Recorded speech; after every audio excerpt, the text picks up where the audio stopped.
सवाल है किसी की इजाजत से तो कोई बिहार का मुख्यमंत्री होता नहीं है। ये बिहार की जनता के हाथ में, और सबने नीतीश कुमार जी की सराहना की और बिहार मिसाल बन गया है।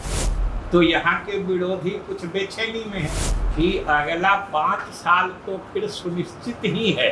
2025 से बिहार सरकार ने जो सीमित संसाधनों में तरक्की की है या जो प्रगति की रफ्तार बनाई है, इसके लिए महिलाओं का पूर्ण समर्थन एनडीए के प्रति है। तो वो तो कुछ गलत प्रलोभन दे रहे हैं और प्रधानमंत्री जी आ रहे हैं। ये हम सब के लिए खुशी की बात है कि बिहार को जो बिहार का हक था वो पिछले दिनों नहीं मिल पाया और प्रधानमंत्री ने स्वाभाविक तौर पर और बड़े ही समझिए कि दृश्यता यानी विजिबिलिटी के साथ बिहार को विशेष मदद देने की शुरुआत कर दी है और उससे बिहार को बहुत बड़ा फायदा मिलने वाला है। मुख्यमंत्री जी के नेतृत्व में आप सब जानते हैं कि बिहार जैसे कम संसाधन वाले प्रदेश में तरक्की की वो रफ्तार हासिल की जो हमने विकसित प्रदेशों के तरक्की की रफ्तार को टक्कर देना प्रारंभ कर दिया। और प्रधानमंत्री जी इस बात से संतुष्ट हैं कि बिहार सरकार ने जो सीमित संसाधनों में तरक्की की है या जो प्रगति की रफ्तार बनाई है वो सराहनीय और प्रशंसनीय है। आप सब ने सुना होगा कि जब उन्होंने मधुबनी की सभा में भी और कई सभाओं में प्रधानमंत्री के विकास कार्यों की खुल की सराहना की और खास के महिलाओं को आगे बढ़ाने के मामले में, तो प्रधानमंत्री ने सीधे हमारे मुख्यमंत्री नीतीश कुमार जी के कार्यक्रमों नीतियों को अनुकरणीय बताया। उन्होंने कहा कि ये मिसाल है और मिसाल का अर्थ है कि दूसरे लोगों को भी अपनाना चाहिए। और प्रधानमंत्री जी आ रहे हैं, ये हम सब के लिए खुशी की बात है। और जो आप सब लोग भी जानते हैं वो आते हैं तो समझिए कुछ न कुछ बड़ी सौगात दे के जाते हैं। इस बार भी आ रहे हैं, घोषित कार्यक्रम में ही पहला कार्यक्रम अच्छा एक एयरपोर्ट का बिल्डिंग जो बना है उसका उद्घाटन करेंगे, अन्य बड़ी बड़ी योजनाओं की घोषणा करेंगे। स्वाभाविक रूप से बिहार वासियों का भविष्य उससे सुनहरा। सर, प्रशांत किशोर ने कहा है कि बिहार के 20 साल से सीएम है, अब बहुत हो गया, अब नए लोग को मौका दीजिए। सवाल है पहले भी 20 साल तो कोई उनके कहने से तो नहीं रहे। बिहार की जनता ने उनको 20 साल से रखा और जनता की इच्छा होगी तो अब कई साल आगे तक रह सकती है।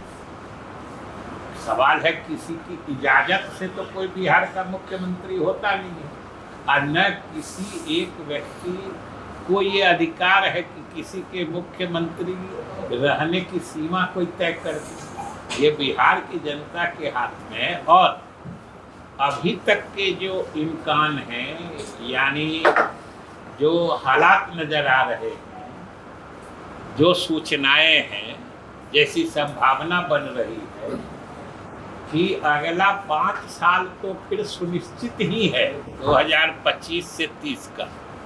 अब उसके बाद फिर 29 में बात सर कांग्रेस कर रही है सर कि जब उनकी सरकार बनेगी तो 2,500 महिला को दिया जाएगा। पहले आप लेडी ने मतलब कि अब कांग्रेस ने कर सकती है। आप ये भी समझ रहे हैं कि ये सब घोषणाएं कब हो रही हैं जब पूरे देश में महिलाओं के विकास और महिलाओं के सशक्तिकरण की योजनाओं के सफल क्रियान्वयन से लेकर सबने नीतीश कुमार जी की सराहना की और बिहार मिसाल बन गया है। तो यहाँ के विरोधी कुछ बेचैनी में है।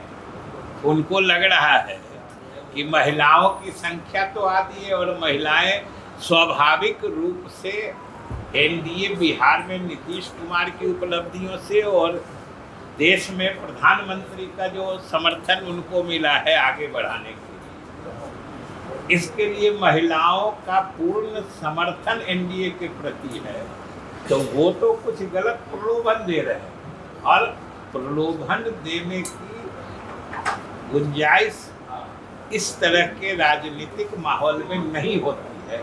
एक आदमी है जो करके दिखा दिया है और आज पूरे देश में कहीं भी कोई महिलाओं को कुछ देने की बात करे या देने की का कोई प्रलोभन दिखाए, उसके जड़ में नीतीश कुमार ने जो महिलाओं को आगे बढ़ाया है, महिलाओं को जो सशक्त बनाया है, महिलाओं की जो उपस्थिति सामाजिक राजनीतिक कार्यों में दिख रही है, ये उसी के परिप्रेक्ष्य में हताशा में कुछ बोल रहे हैं।